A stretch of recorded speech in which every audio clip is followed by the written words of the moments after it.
Is your business struggling to stand out from the crowd online? At Webamax, we specialize in turning clicks into customers. From SEO and PPC to social media management and stunning web design, we've got you covered.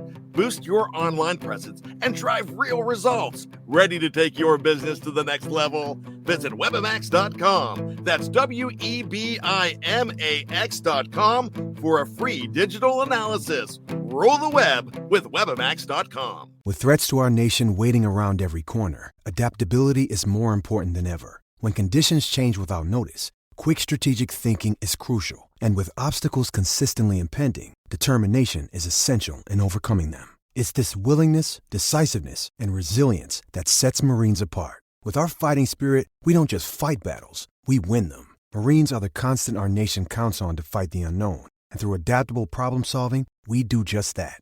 Learn more at marines.com.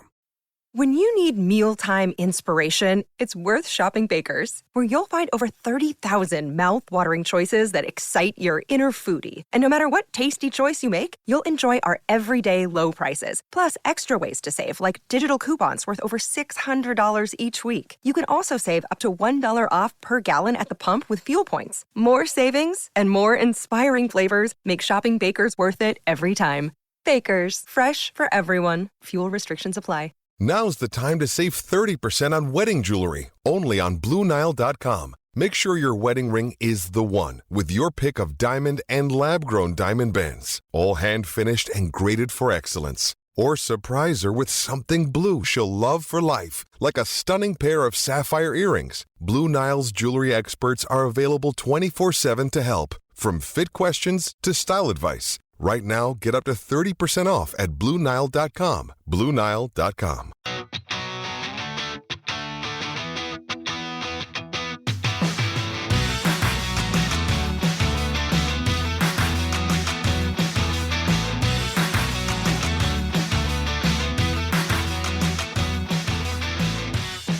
Welcome back, Ram fans. This is Rams Up, your favorite LA Rams podcast. We are proud members of the Fans First Sports Network. That's fansfirstsports.com. You can also follow us on YouTube. Our channel is at LA Rams Up. I'm your host, Mark. You'll hear from my co-host, Tom, on occasion as well. Hey, we're not Rams insiders. We're just longtime fans who love talking about our Los Angeles Rams. Let's get to it. Welcome back, everybody. Episode 469 of Rams Up here. We are going to continue checking in on NFC teams that we might be a little concerned about. And this episode, it's a team we will be playing this year, and that's the Chicago Bears and their new quarterback, Caleb Williams. Before we get to that, I wanted to talk about this NFL documentary. The pick is in. A lot of Rams content included in that, and it was pretty fun. I wanted to talk about a few things included in this documentary, things that maybe we already knew about, maybe we didn't. Rams tried to trade up with the Jets. That didn't work out. Tried to trade up with the Vikings as well. Sean McVay assumed the Jets were going to take Brock Bowers, apparently not Fashanu, the offensive tackle. Rams were really clearly excited about adding this tight end. You know, I questioned that strategy initially, but as my special assistant pointed out, Cooper Kupp, Puka Nacua, and Brock Bowers, along with Kyren Williams and Matthew Stafford chucking the ball around, man, that actually would have been something very special. And then the Broncos draft Bo Nix. And, you know, the Rams are clearly happy with that selection. I'm not sure if they are happy for Bo Nix or because Brock Bowers wasn't the selection. I think it was more the former. They were just really happy for Nix. Now, McVay and Snead both commented that they'd be happy if they could get 2 of the 6 guys they really wanted. They would be thrilled. Now, I know who 4 of them were. Brock Bowers, Jared Verse, Byron Murphy, and Braden Fisk. Now, I'm not clear on who the other 2 might have been. I'm thinking it was a day 1 or 2 guys, not one of these guys they drafted later, like perhaps Brennan Jackson. One of them could have been Blake Corum. Not sure on that. So after Bowers gets drafted, they refocus on Byron Murphy, the defensive tackle. tried to trade up with the Saints. Then they tried to trade up with the Colts. That did not work either. And then they're just hoping Versus there. If not, they would trade back. Versus there, and they make that selection. McVay pointing out that they got 3 guys with top-tier character, and that's their new MO, high-quality players and individuals. Now we can only hope that the Rams misevaluated Byron Murphy because he does go to the divisional rival Seahawks. Now, I'm not necessarily rooting against a guy, but let's be honest. Let's hope he is not the guy the Rams thought he might become. And trying to move up for Bowers, maybe he's not all that either. Remember last year, the Rams tried to trade up for Dalton Kincaid. Pretty good player, but maybe Sam Laporta should have been their target. So maybe Bowers isn't all that either, but I suspect he's going to be a pretty darn good NFL player. Hey, episode 469, we'll talk real quickly about a player who wore number 69 for the Rams. Not a lot of guys to talk about. Jesse James, Davin Joseph, Sebastian Joseph Day. Actually, the most impactful player in Rams history to wear number 69 was probably Greg Meisner. Played for the Rams from 1981 to 1988, a defensive tackle out of Pittsburgh. Aaron Donald followed his footsteps. 3rd round pick in 1981, 63rd pick overall. After the Rams, went on to play for the Chiefs and Giants. Decent defensive tackle. Ended up playing in 103 games for the Rams, 42 starts, 10.5 sacks. A couple of quick notes before we get to our next segment. Remember the UFL kicker that everybody was so excited about? Jake Bates, booming 60-plus yard field goals.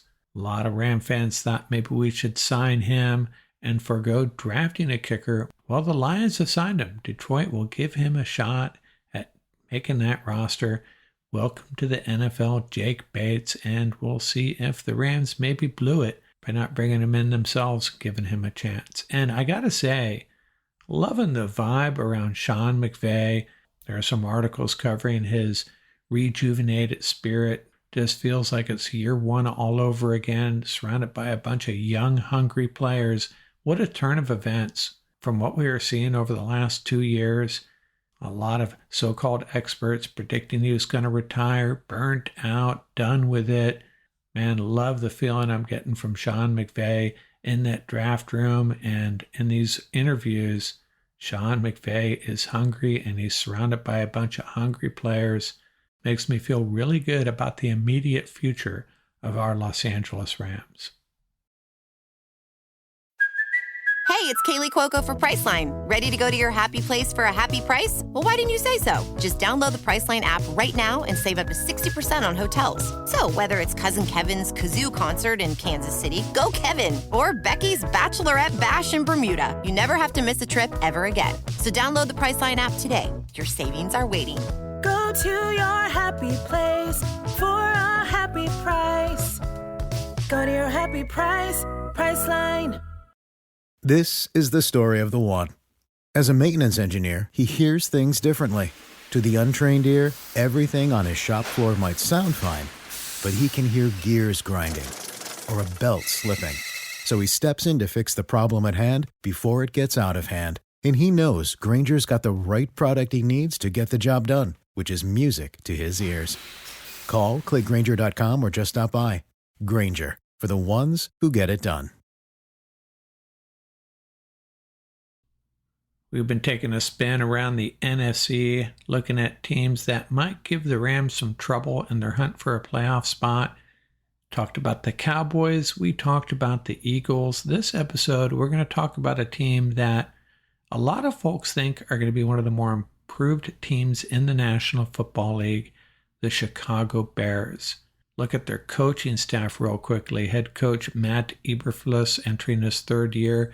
Offensive coordinator Shane Waldron, remember him, formerly of the Rams and Seahawks, and their defensive coordinator is Eric Washington, came over from the Buffalo Bills. Last year they started out 0-4 but finished 7-10. So 7-6 over the last 13 weeks. That was the end of the Justin Fields era. He was traded to the Steelers. and he is apparently the man in waiting. Russell Wilson will be the apparent starter for now, I assume.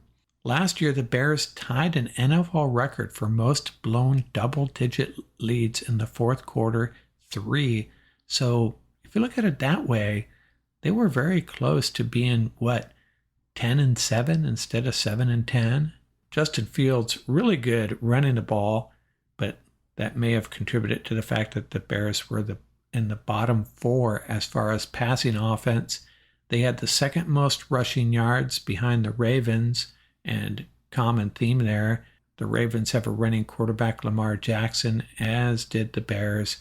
Fields, the Bears' leading rusher, 657 yards rushing. On the other hand, their defense gave up the fewest yards in the league on the ground, under 1,500 yards. But they didn't get to the quarterback a lot, second fewest sacks, just 30, and they allowed 50. For some perspective, the Rams allowed 34 sacks. DJ Moore was their leading receiver, a quiet 1,364 yards and 8 TDs. And when I say quiet, I don't think he's on a lot of folks' radar when it comes to the top receivers in the NFL, but he should get some consideration. Free agent additions. DeAndre Swift comes over from the Eagles. Wide receiver Keenan Allen from the Chargers. They're going to have a pretty good wide receiving core. We'll get to that in a second. And also coming over from the Eagles, safety Kevin Byard, and 2 former Rams, tight end Gerald Everett and guard Coleman Shelton. Bears did not have a lot of draft picks, but made the first 2 count. Caleb Williams, courtesy of the Carolina Panthers, the default number 1 pick in the draft for about a year out of USC. Hey, he hasn't proven anything yet, but there's a lot to like about this guy. He could be a great NFL quarterback. And they also got a wide receiver a lot of Ram fans fall in love with, Rome Odunze out of Washington. These 2 together, man, pretty scary. They only had 3 other draft picks, one of them a punter, Tory Taylor, and a 4th-round pick on a punter. Yeah, kind of odd, but Tory Taylor's a good one.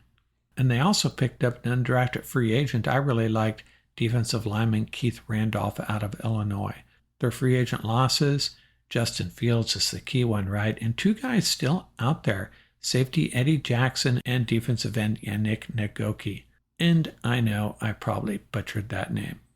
And some key players we haven't mentioned, both on defense. Montez Sweat, the defensive end, they got him in a trade with Washington last year. And safety Jalen Johnson, he's a good one. Rams SoCal connections, well, still on the roster is quarterback Brett Rippon. We'll see if he sticks. Remember wide receiver Simba Webster? He's with the Bears still. I already mentioned Everett and Shelton. And former Rams 7th-round draft pick Daniel Hardy, the edge rusher.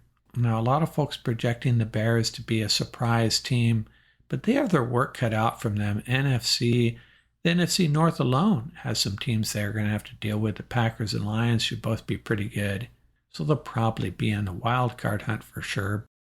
What do they have going for them? Well, Caleb Williams and that wide receiving core, DJ Moore, Keenan Allen, and the rookie Rome Odunze. That could potentially be a really good group. Reasons to be concerned? Well, I mentioned Caleb Williams as a reason to be excited, and he's a reason to be concerned too. He is a rookie after all. He's going to make mistakes. He's going to have his rough games. Unless he turns out to be the second coming of C.J. Stroud, the Bears are going to have to deal with some growing pains, and it could be a year or 2 before he's really hitting the ceiling there for the Bears. And I'd be a little concerned with the rushing attack.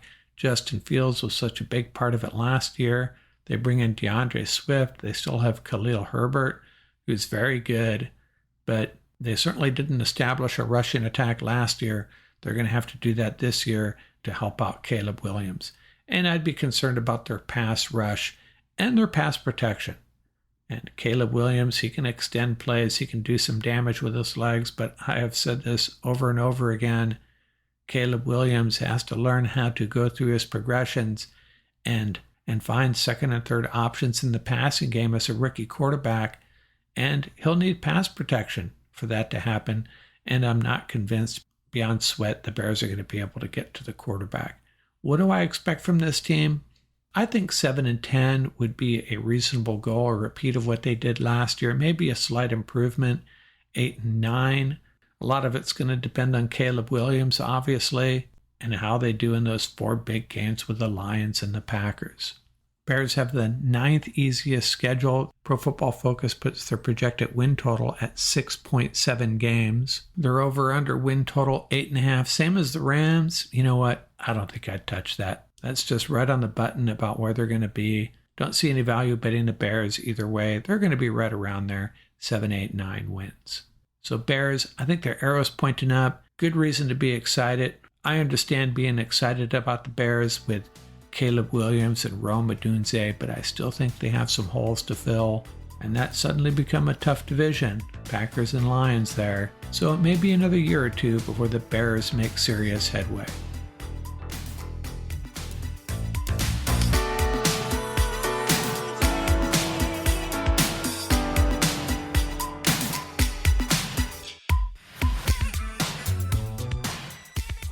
That's going to do it for this episode. Remember, you can reach us at ramsuppodcast@gmail.com. And don't forget about our YouTube channel. Our handle is at laramsup.com. Till next time, keep the horns up, stay safe, and have fun out there.